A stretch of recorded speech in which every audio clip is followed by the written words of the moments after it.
Hi hello नमस्कार मित्रमैत्रिणींनो, मी संध्या तुम्हा सर्वांचं स्वागत करते साफसफाईच्या आजच्या आपल्या नवीन पॉडकास्टमध्ये. चला तर मग मंडळी, जास्त वेळ वाया न घालवता सुरुवात करूयात आजच्या आपल्या चर्चेला. मंडळी, लोक फायद्यासाठी आणि पैसा कमवण्यासाठी ना कुठल्या थराला जातील हे काही सांगता येत नाही.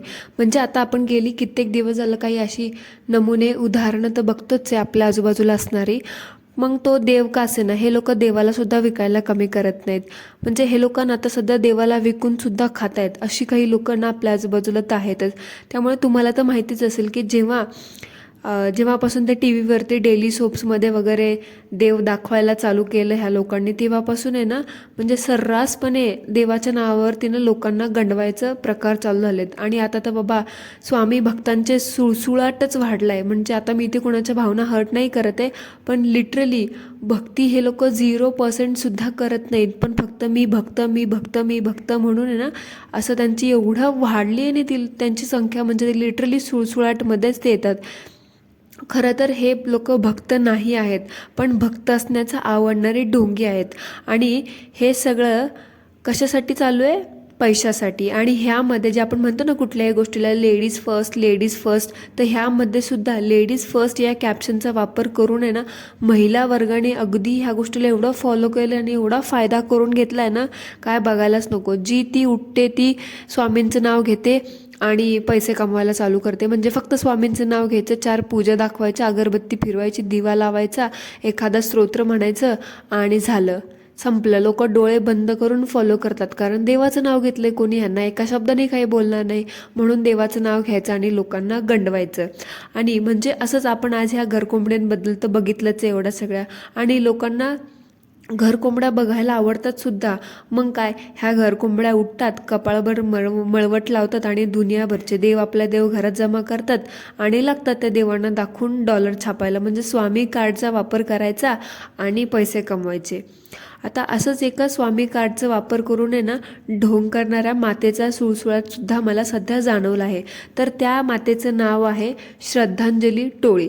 ह्या काकूबाईला ना एकेकाळी फॅशन डिझायनर बनायचं होतं म्हणे, पण त्यांची अशी कोणती मजबुरी होती आणि असं कोणतं पर्सनल कारण होतं की ज्यामुळे त्यांनी ना असं ढोंगी रूप घेऊन आहे ना, राधेमा बनून आहे ना, देवाचा बाजार मांडायला चालू केलं, ते पण यूट्यूबवरती. म्हणजे पैशांसाठी ना स्वतःचं स्वप्न गेलं तेल लावत आणि आता लोकांना गंडवायला चालू केलं आहे. ह्यांनी लिटरली गंडवत आहेत. म्हणजे ह्यांचं 2021 ह्यांनी चॅनल चालू केले, तेव्हापासून ह्या बाईने हिच्या चॅनलवरती हेच दाखवले फक्त. आज पूजा कशी करायची, उद्या पूजा कशी करायची, हे कसं करायचं, ते कसं करायचं. म्हणजे ह्या बाईच्या यूट्यूबचं अबाउट सेक्शन असं, डिस्क्रिप्शन असं, तिथे ह्या बाईने असं काहीच लिहिलं आहे, हॅलो नमस्कार श्री स्वामी समर्थ. म्हणजे तिथे सुद्धा स्वामी कार्डचा वापर. मी श्रद्धांजली टोळी. मी या चॅनलवरती माझ्या आयुष्याचा अनुभव, रोजचे रटाळ व्लॉग, रेसिपीज, थोडीशी इन्फॉर्मेशन आणि एंटरटेनमेंट अशा खूप काही गोष्टी तुमच्यासोबत शेअर करणार. आणि ह्या चॅनलद्वारे मी लोकांमध्ये माझे अनुभव सांगून माझे प्रॉब्लेम्स आणि त्यावरती मी कसे सोल्युशन निर्माण केले आणि ते कसे सॉल्व्ह केले हे सगळं सांगण्याचा प्रयत्न करेल.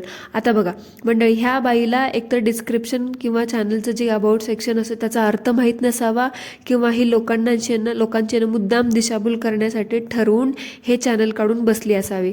कारण लिहिलंय काय त्या डिस्क्रिप्शनमध्ये, त्या अबाउट सेक्शनमध्ये, आणि हे दाखवते काय, करते काय, ह्याचा काहीही एक ताळमेळ नाही. म्हणजे लिहायचं एक आणि करायचं वेग दुसरंच.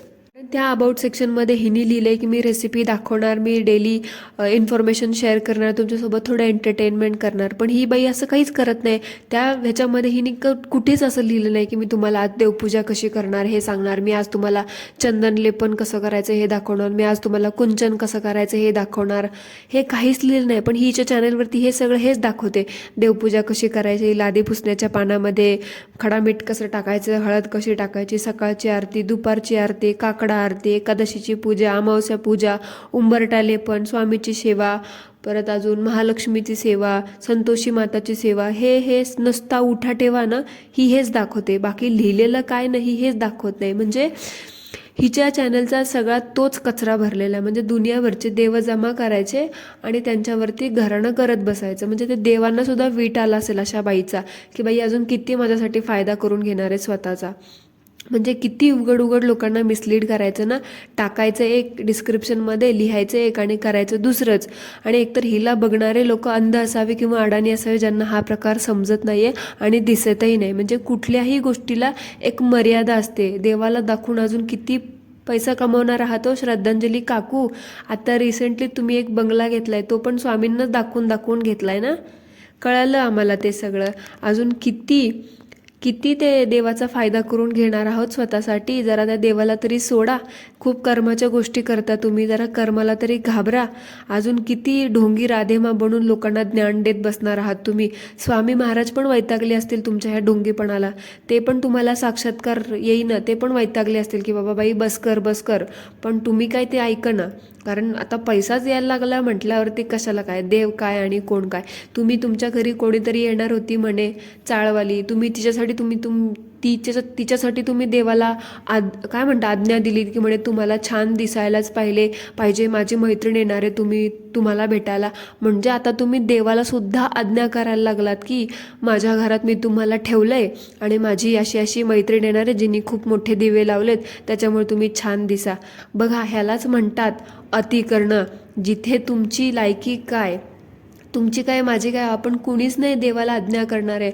आणि तुम्ही देवाला म्हणता की माझी मैत्रीण तुम्हाला भेटायला येणार आहे आणि तुम्ही छान दिसायलाच पाहिजे. वाह, काय तुमची बुद्धी आहे. बरं झालं तुम्ही ते फॅशन डिझायनर नाही झालं ते.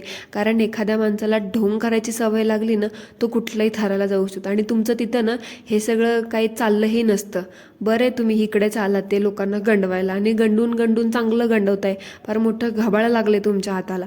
ह्या काकू पण स्वतःला ना खूप सर्व गुण संपन्न संस्कारी समजतात आणि सेम असंच टायटल देऊन हे बोलतात की मी एवढी सुंदर सर्व गुण संपन्न संस्कारी आहे तरीसुद्धा मी पळून जाऊन लग्न का केलं. आता काय बोलायचं मंडळी ह्याचं टायटल दिल्यावरती सांगा. म्हणजे तर आता ह्या काकूंना ना ह्यांनी उत्तर काय दिलं ते सगळं ठीक आहे. मग आता काकू कसं असतं ना, मी सांगते माझं उत्तर आहे का, तुम्ही आता ते क्वेश्चन टॅग दिला होता ना तुम्ही तिथं, त्या प्रश्नाचं उत्तर मी तुम्हाला देते. कसं असतं ना, माणूस आहे ना त्याच्या भूतकाळातल्या चुका लपवण्यासाठी ना खूप सारी नवीन रूपं, रंग, वेश, ढोंग आहे ना धारण करत असतो. आणि तुम्ही सुद्धा ना तुमचे ते जुने भूतकाळातले उद्योग लपवण्यासाठी ना देवमार्गाचा आणि स्वामी मार्गाचा अवलंब केला आहे. त्याच्यामुळं तुम्ही आता हे सगळं असं करताय आणि देवधर्म करून स्वतःला ना खूप सर्व गुण संपन्न ना प्रूफ करण्याचा प्रयत्न करत आहात, बाकी काही नाही. आणि मंडळी ही ह्यांनी पळून जाऊन लग्न केलेली स्टोरी आहे ना, ही काकूने स्वतःच्या कंटेंटसाठी पैशांसाठी यूट्यूबला विकली. एवढंच या सर्व गुण संपन्न गुणी राधेमा होत्या तर सर्वप्रथम ह्यांनी हे असं पाऊल उचललंच नसतं. ठीक आहे, आपण समजू की बाबा चला ठीक आहे, माणूस अल्लड असतं, तरुणपणामध्ये होत असतात चुका माणसाकडून, आपण दुर्लक्ष करू, चुका प्रत्येकाकडनं होत असतात, दुर्लक्ष केलं आपण त्या गोष्टीला सोडून दिलं. पण कंटेंटसाठी पैशांसाठी एक पैसे कमवण्याचा जरिया म्हणून ह्या काकूंनी ना कंटेंट म्हणून यूट्यूबवरती अशा गोष्टीला विकून जगजाहीर केलं आणि स्वतःचं हसं करून पैसे कमवून घेतले. म्हणजे आता हे सगळं करणं कितपत बरोबर आहे. ठीक आहे, तुमच्याकडून तरुणपणात चूक झाली, तुम्ही पळून जाऊन लग्न केलं, तो काही तुमचा पर्सनल मॅटर होता, तो तुमच्यापर्यंत ठेवला असता, तो तुमचा पर्सनल राहिला असता. पण तुम्ही ते यूट्यूबवरती का टाकला, तुम्हाला पण माहिती आहे ह्या सगळ्या गोष्टी ऐकायला लोक येतात आणि तुम्ही तेच केलं. मग तुम्ही कुठून स्वतःला सर्व गुण संपन्न, गुणी, ज्ञानी आणि खूप हुशार आणि सुंदर समजता. सुंदर आहात तुम्ही, त्यात काही विषयच नाही, खूप सुंदर आहात पण तुम्ही ना ह्याच्यामध्ये हा सगळा स्वतःचं त्या सुंदरपणाच्या आडमध्ये किती उद्योग करताय, लोकांना कसं गंडवताय हे तरी समजून घ्या. आणि मंडळी आता ह्यावरूनच तुम्हाला कळलं असेल की ह्या कसं काय स्वामी भक्तीला लागून राधेमा बनल्या. आणि मंडळी ह्यावर आता काही अंधमंद भक्त येतील आणि स्वतःचे विचार ह्यावर मांडतील. तर मंडळी बघा, ह्या बाईनी हा टॉपिक होता ना पळून जाऊन लग्न केलं, हिनी स्वतः पब्लिक केला होता, त्यामुळे मी ह्या विषयावरती बोलले. त्यामुळे बाकी जे अंधमंद भक्त आहेत, त्यांचे फॉलोअर आहेत, त्यांनी आपले विचार कृपया आपल्यापाशीच ठेवावे. आणि आता ह्या काकूनं गोलमाल करण्यात एवढा एक्सपर्ट आहे ना, म्हणजे काय बोलायला कामच नाही. सतत एकाच विषयावरती कसं फिरवून फिरवून बोलायचं आणि लोकांना मूर्ख कसं बनवायचं हे ह्यांना चांगलं जमतं. आणि गेली कित्येक वर्ष ना हे तेच करतायत. म्हणजे त्या धुनी भांडीवाल्या कसं ह्यांना फॉलो करतात आणि ह्या त्या धुनी भांडीवाल्यांना फॉलो करतात. म्हणजे ती चाळ क्वीन पण हिची मैत्रीण आहे आणि ही पण तिची मैत्रीण आहे. आणि ती गोना ती गोना आहे ती त्या चाळची मैत्रीण आहे. म्हणजे हे सगळं ना जाळं इथल्या इथेच फिरते. कारण आपल्याला तर माहिती आहे लाखभर सबस्क्रायबर आणि दररोज रुटीनच्या नावावरती डेली व्लॉगच्या नावावरती बकवास दाखवणाऱ्या बायका जसं फणश्री, गोना, झोंबल आणि ही श्रद्धांजली काकू एकमेकींच्या फॉलोवर, गुरु बहिणी ह्यांच्या भाषेत बोलायला गेलं तर स्वामी म्हणजे काय म्हणतात स्वामींच्या नाही सॉरी काय म्हणतात देवधर्माच्या भाषेमध्ये गुरु बहिणी, गुरु मैत्रिणी, सख्या मैत्रिणी आहेत. तर मग आज हिनी रुटीन दाखवलं, आज हिनी पूजा दाखवली ना, तर उद्या बाकीच्या पण ढोंगी भक्त येतात आणि लगेच पूजा मांडून दाखवतात. म्हणजे ह्या बायकांनी ह्यांच्या डोक्यात असं काहीचं फॅड निर्माण केलं आणि ह्यांना बघणाऱ्या लोकांच्या डोक्यात पण असं काहीचं फॅड निर्माण केलं आहे ना. म्हणजे देवाला दाखवलं की लोक आम्हाला बघतात आणि लोक बघतात सुद्धा. इथे तर ह्या स्मार्ट प्रूफ होतात. म्हणजे ह्यांना शिक्षण घ्यायची ते ह्यांनी तर कुणी शिक्षण घेतलं नाही आणि आता हे सुद्धा प्रूफ करतायत की पैसा कमवण्यासाठी शिक्षण घेण्याची काहीही गरज नाही. तुम्हाला फक्त लोकांना गंडवता आलं पाहिजे आणि लोकांना ना उल्लू बनवता आलं पाहिजे.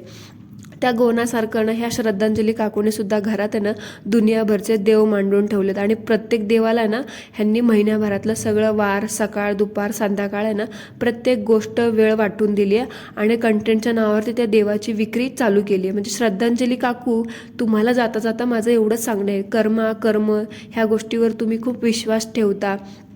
आठवड्यातून एका व्लॉगमध्ये तुम्ही कर्मावरती बोलत असतात.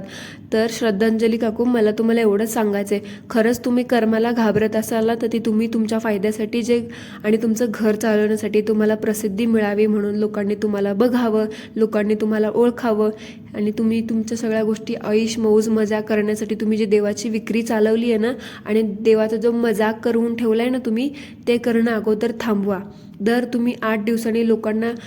8 दिवसाला तुम्ही लोकांना जी लाईव्ह घेऊन ज्ञान देत बसताना ते ज्ञान तुम्ही स्वतः अगोदर आत्मसात करा आणि ते फॉलो करा. तेव्हा तुम्हाला कुठेतरी थोडीशी अक्कल येईल आणि हे राधेमा बनण्याची वेळ तुमच्यावरती येणार नाही. बघू आता फरक पडतोय का तुम्हाला.